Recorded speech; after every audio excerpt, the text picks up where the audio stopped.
Visiting a Gothic cathedral that you've been studying for a long time is a bit like seeing a dinosaur in front of you for the first time. You just can't believe the physicality and antiquity of what's in front of you.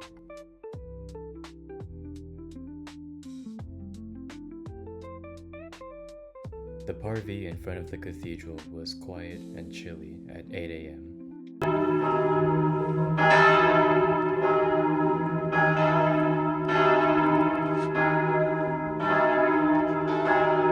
I was surprised to see this depiction of a Roman temple to Mars underneath a jam sculpture in the central portal of the cathedral. It shows that they really did understand classical architecture better than we thought. Laon is on a plateau that safeguards it from attack. In Carolingian times, it was an important center. In the Middle Ages, a king built a fortress inside its walls as a hated symbol of control. The master mason of Laon Cathedral was a genius in breaking up the horizontal line of the gallery right above the portals. This way, the central portion wouldn't be outweighed by the towers on the sides. This was a problem that all cathedrals with towers needed to solve, and Laon provided one genius solution. The famous oxen statues commemorate the construction of the cathedral with the help of these beasts of burden, though they seem to be heavily restored. The rose window is a key innovation in the evolution of this prime Gothic feature, and this one still shows the earlier outward radiating pattern initiated by Hans. But while the window may be Hans-inspired, Laon inspired Hans's towers, and the placement of sculptures in the gables of the portals. Laon came the closest to having the 7 towers of the ideal cathedral plan, reaching 4. Its 4 towers were so famous that they were copied in many German cathedrals, and the traveling 13th century architect Vial de Honnecourt drew 2 sketches of them in plan and elevation. He wrote inscriptions on his drawings saying, "As you will learn from this book, I have been in many lands, but nowhere have I seen a tower like that of Laon. Here is the plan of the first story, above the level of the facade, with the first windows. At this level the tower has 8 sides. The turrets are square, with their columns in groups of 3. Then come small arches and entablatures and turrets with 8 columns, and between 2 columns a bowl. Then some more small arches and entablatures and 8-sided roofs. On each face there is a big arch to give light. By looking carefully at the drawings before you, you will perceive the whole arrangement and the elevation and the way the turrets change shape. Remember that if you wish to build great buttress towers, they must project sufficiently. Take pains with your work, and you will act prudently and wisely." On the other inscription he says, "This is the North Tower, seen in elevation." A cathedral is an essay written with arches. Each is a composition with a thesis, supporting lines of evidence, and a conclusion. In the early Gothic phases of cathedrals, these conclusions are humble, serious, and safe. The vaults begin at the same level as the clerestory. Walls are visible. We are convinced of lightness by the immaculate regularity and calligraphy of arches, not yet a labyrinth of caged windows. Many of these compositions built on each other, and their styles can be traced with a wonderful sense of genealogy. The dado arches share a kinship with the titans of the arcade, clerestory, and high vaults. But they're the diminutive kind, the dwarfed relations, inherently filler for the little unsure spaces where all the big arches don't already know each other. But that's what makes them the most important part of a Gothic cathedral. Without them, the lower wall would just be an endless horizontal expanse.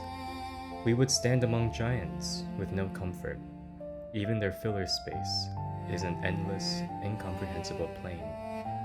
These dado arches aren't here to accompany them.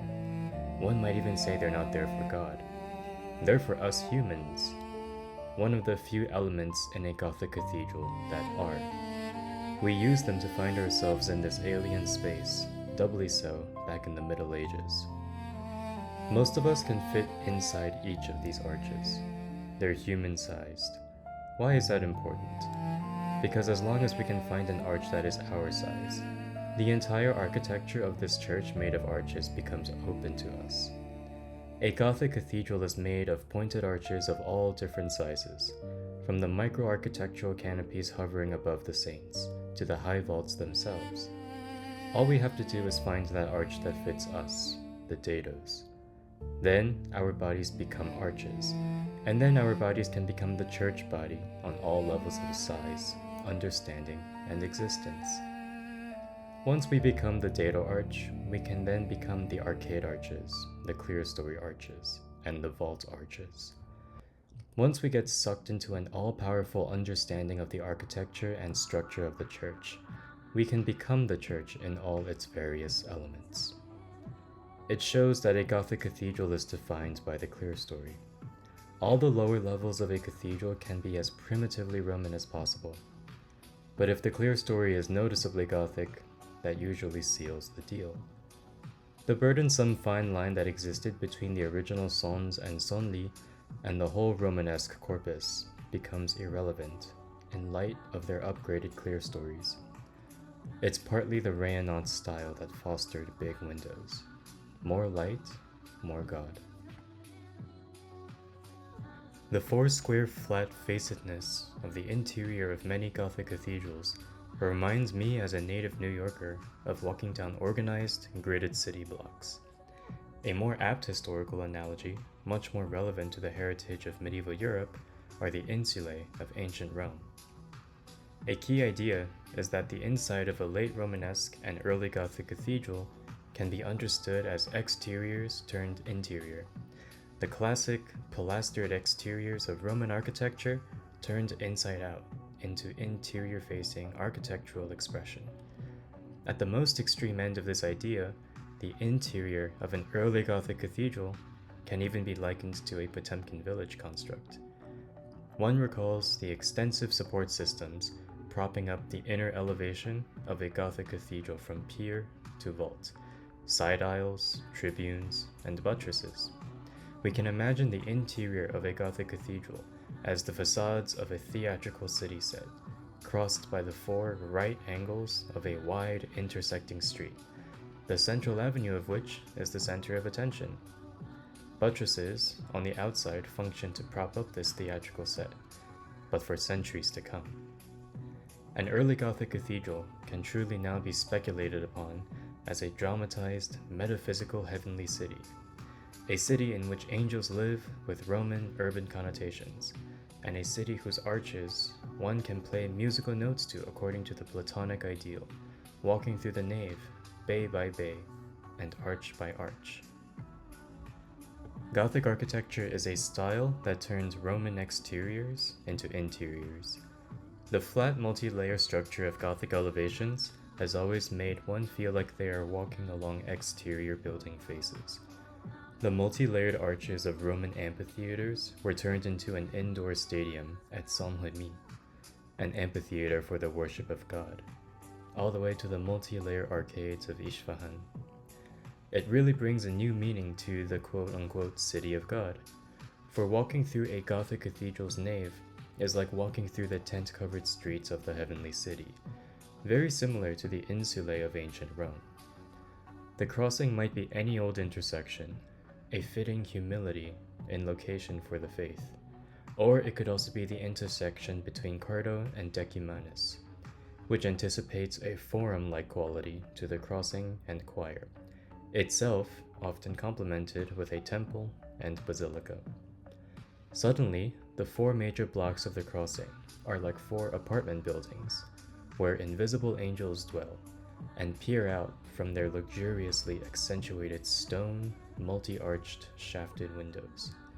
Truly, the greatest sign of their removal from the poor material world of simple square windows, which were sometimes just holes in the walls.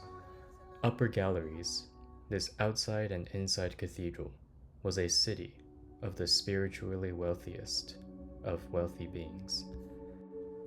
The intuition of apartment buildings is somewhat obscured by later Renaissance and late Gothic designs, which emphasized the continuity of shafts from vault to floor in an unbroken and ever sleeker manner.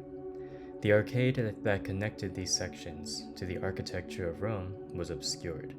The arched galleries became intricate, glazed triforia that looked more like cages than windows, and the clerestories slowly became a wall of light